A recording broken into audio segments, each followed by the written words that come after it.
Hi everyone, I'm Shireen and I will be presenting our paper DisenQ, Disentangling Q-Former for Activity-Biometrics. Person identification involves recognizing the same individual across time, camera, location, or clothing changes. Traditionally, this is done by the way a person walks or his gait. However, in real-world settings like surveillance, healthcare, or sports, people aren't always just walking. They may be sitting, reading, exercising, or simply just using their phones. This is where activity biometrics come into play, where people are identified not just by their walking style, but from their various different daily activities.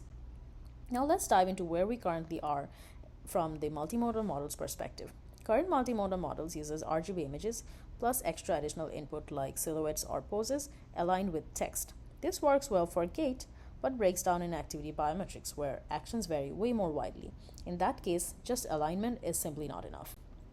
Now, the first issue with current multimodal model is their reliance on additional visual modality, where the model's performance strictly depends on clean silhouettes or poses. Now, in daily activities like in the real world, they are often noisy, thus leading to an identity mismatch. We propose to remove that dependency on additional visual modality with textual descriptions of biometrics, motion, and non-biometrics, which will be used not only for alignment but for explicit disentanglement of the visual space. Now, I will come to why this disentanglement is necessary. Since in existing multimodal models, text is used only for alignment, the resulting visual feature is often entangled in terms of identity and appearance. Thus, whenever the model sees clothing of the same color, it's relying on it to retrieve identity, leading to a mismatch in where two people wearing the similar colored outfits are mistaken to be the same identity. We propose to solve this issue by explicitly separating biometrics features from clothing and other appearance cues through textual guidance, making identity robust to appearance changes. The other reason why disentanglement is necessary is because current models do not have the knowledge of activities, which results in two people doing the same activity being mistaken to be the same person. We propose to solve this through motion disentanglement, where only relevant motion will guide identity recognition. Some actions like gait or swing style are identity specific, whereas others are more generic. We propose to disentangle motion and only use relevant ones to guide recognition. This brings us to our main framework. Given a video and three different text prompts of biometrics, motion, and non-biometric, we extract embeddings and feed them into DisenQ, our disentangling Q-Former. It separates visual features into three different distinct spaces of biometric, motion, and non-biometrics. For recognition, we use the biometrics features and the motion feature weighted by their relevance through the identification head. Now, I will go into details of the DisenQ module.